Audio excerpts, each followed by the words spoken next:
Meus amigos, vocês viram essa questão aqui do Benedetto oferecido ao São Paulo? Lembra do Benedetto, o jogador do Boca Juniors lá, o centroavante aqui?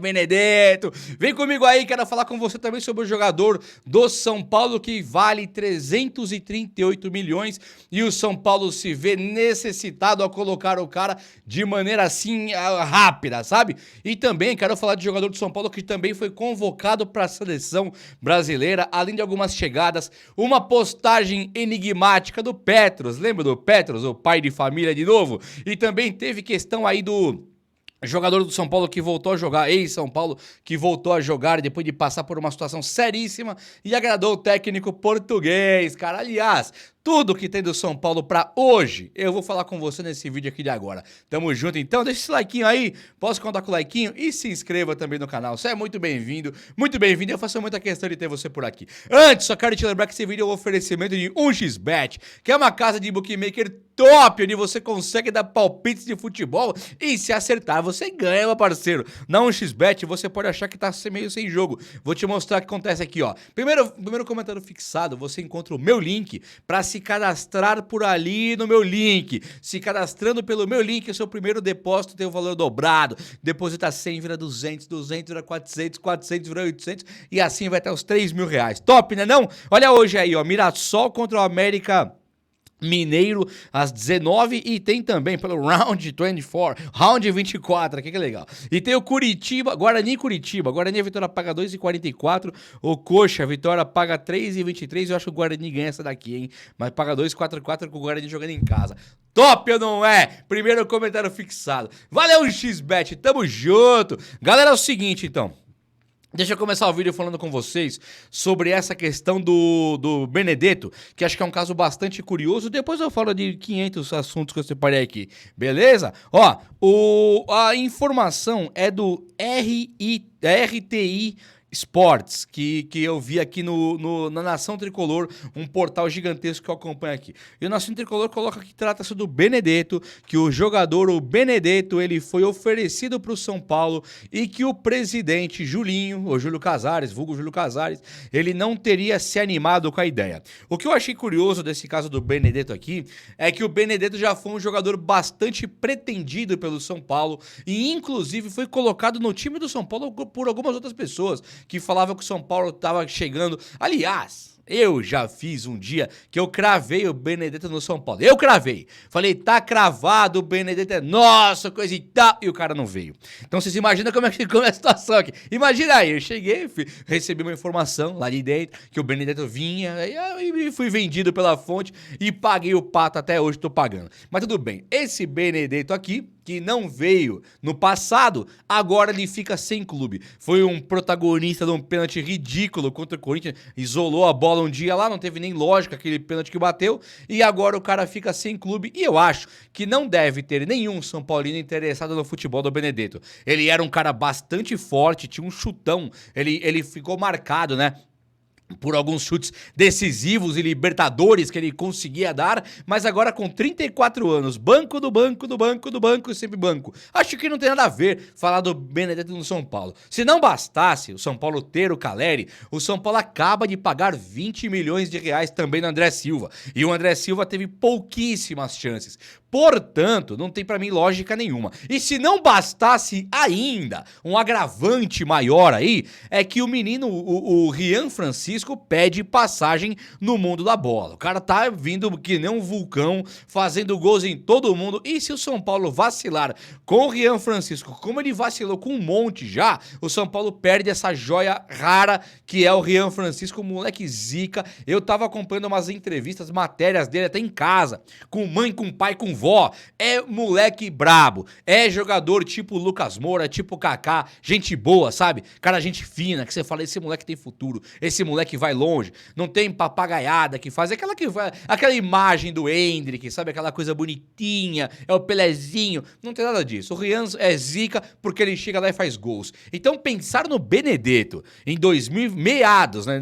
Nós estamos no setembro de 24, eu acho que não tem mais lógica nenhuma pensar no Benedetto. Então se o Júlio Casares de fato recebeu o sim do Benedetto, mesmo sem ter perguntado nada, eu acho que o São Paulo, o Júlio Casares, Tavares, ele tá certo de falar não para um jogador com essas características e esse histórico, né, no momento atual. Não é verdade? Acho que é por aí, não? E olha só, tem outra questão bastante curiosa. O São Paulo, depois de comprar o Jamal Lewis, que é o lateral esquerdo que veio lá da Inglaterra, ele já foi convocado para a seleção do país dele. E assim, eu acho mó barato os jogadores do São Paulo brilhando nas seleções. Acho mó barato mesmo. Então, por exemplo, quando que você aí ia assistir a Irlanda do Norte, se não jogasse... Acho que nem com o Brasil você assiste mais, né? Agora, tá jogando lá o Jamal Lewis. Vai pegar pela frente da lateral esquerda, vai pegar o Rafinha do Barcelona pela frente jogando contra o Brasil, por exemplo. Eu iria assistir pra ver o cara do São Paulo lá.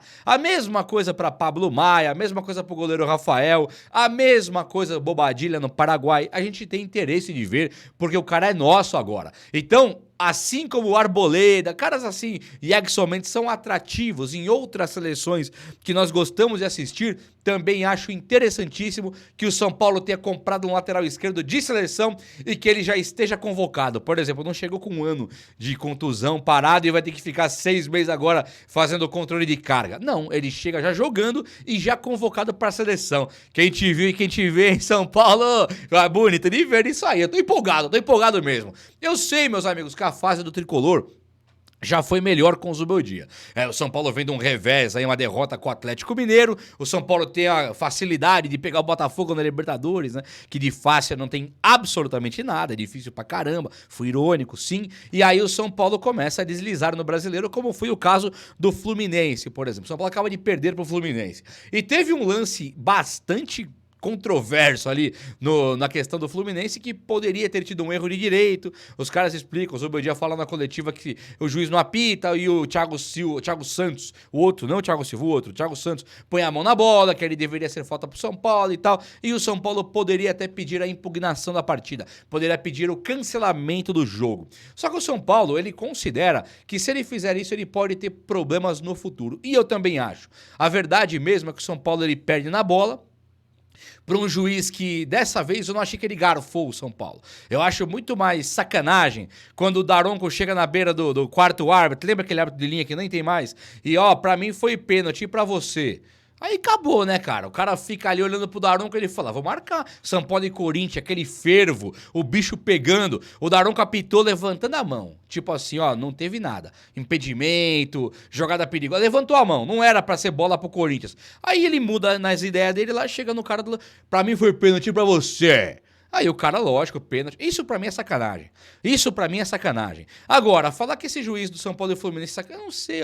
Se eu fosse presidente do São Paulo, eu estaria bravo. Muito mais que o jogo do Atlético Mineiro, que tomamos 2 gols irregulares e merecíamos ganhar a partida, do que esse jogo com o Fluminense, que nós não jogamos absolutamente nada e merecíamos perder a partida. Essa que pra mim é a verdade. Então o São Paulo considera também reclamar, fazer uma reclamação, mas não pedir o cancelamento da partida, até porque o São Paulo teria problemas depois de relacionamento com a CBF. Sabe aquela coisa, onde tá ruim pode piorar? Não tem mais onde piorar? Tem. Pode piorar. Então o São Paulo, pra mim, sei lá, não queria nem discutir isso, mas pra mim tá tomando uma medida assim até que inteligente, né?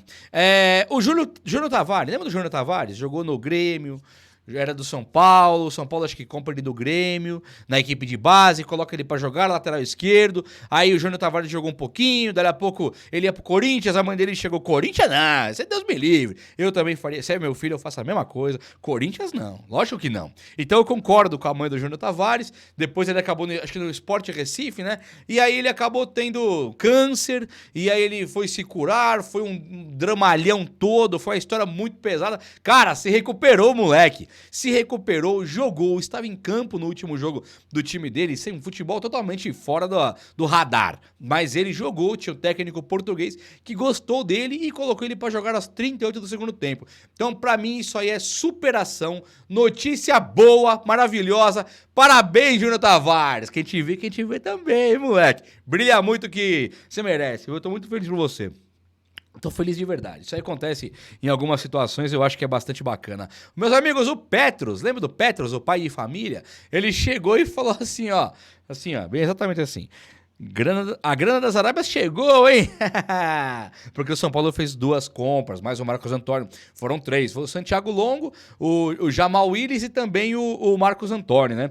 E aí ele falou assim, ó. Nas minhas contas ainda cabe mais um. Então ele fala de uma última contratação, talvez uma cereja do bolo. O São Paulo estuda sim trazer um meia e o São Paulo estuda sim trazer um atacante. Já trouxe o Juan Tressoldi, zagueiro, trouxe agora, também renovou com o Sabino, que acho que é uma compra. Renovou com o Lisieiro, que é um volante que você renova, está à disposição. Trouxe o Marcos Antônio, trouxe aí lateral esquerdo o Jamal, trouxe também o outro volante que é o Santiago, o Longo. Então acho que o São Paulo ele faz, né, o trabalho de deixar elenco para o Zubeldia. Para mim o Zubeldia tem elenco sim e a coisa fica boa. Uma das posições que tem gerado problema para o tricolor paulista é a lateral direita, onde o Rafinha... Perfeitamente correta a observação de um inscrito do meu irmão, sabe o Tidico? Um inscrito chegou no canal dele e falou assim, ó, o Rafinha joga com a boca. Cara, eu achei essa informação, essa fala muito perfeita. Se tirar a fala do Rafinha, quanto que ele vai conseguir jogar, né? Rafinha, te amo, cara. Você é ídolo, você é monstro, você é importantíssimo pro futebol, gigante, mas assim, tá faltando técnica não, tá faltando vigor físico pro nosso lateral, é totalmente comum. Pelé já tinha parado na idade que o Rafinha tem hoje, e se Pelé não conseguia mais, imagina o Rafinha. Chegou o momento pro lateral Rafinha, ele ser um pouco menos utilizado. Não pode ele ser o único lateral de São Paulo colocado pra jogar e tal. E o São Paulo tá voltando aos pouquinhos agora com o Igor Vinícius, que de maneira absolutamente misteriosa sumiu do time do São Paulo, e o menino Moreira não só não se firma com o Zubeldia, como também tem um histórico gigantesco de lesões. E aí chegou o time de Portugal, Porto, e falou, eu quero o Moreira, o São Paulo, então pague. São Paulo fez certo, pague. Mas nós, São Paulinos, será que olhando agora um nos olhos, nós podemos contar com o Moreira? Eu acho que é um pouco complicado. Mas o São Paulo fez por bem comprar o Igor Felisberto para colocar na equipe de base. E eu estava estudando Igor Felisberto, que joga em todas as seleções da categoria de base. Com a idade dele, ele está com 17 anos. Ah, Juba, muito novo, né? É a mesma idade do Estevão. Sabe o Estevão do Palmeiras lá? Hendrick. É a mesma idade. Então pensar que o Estevão é o melhor do Brasil hoje, é um dos melhores mesmo. Se não for o melhor jogador do Brasil é o Estevão, eu acho que é, do Palmeiras. Estevão. Chame como quiser, pra mim é Estevão, que é o tio. Eu aprendi que o tio é Estevão, né? E aí, esse o tio Estevão, ele é um dos melhores do Brasil com 17 anos. E por que então que o Igor Felisberto, com os mesmos 17, não pode jogar? Eu cruzo o braço e te olho. Por que não pode jogar?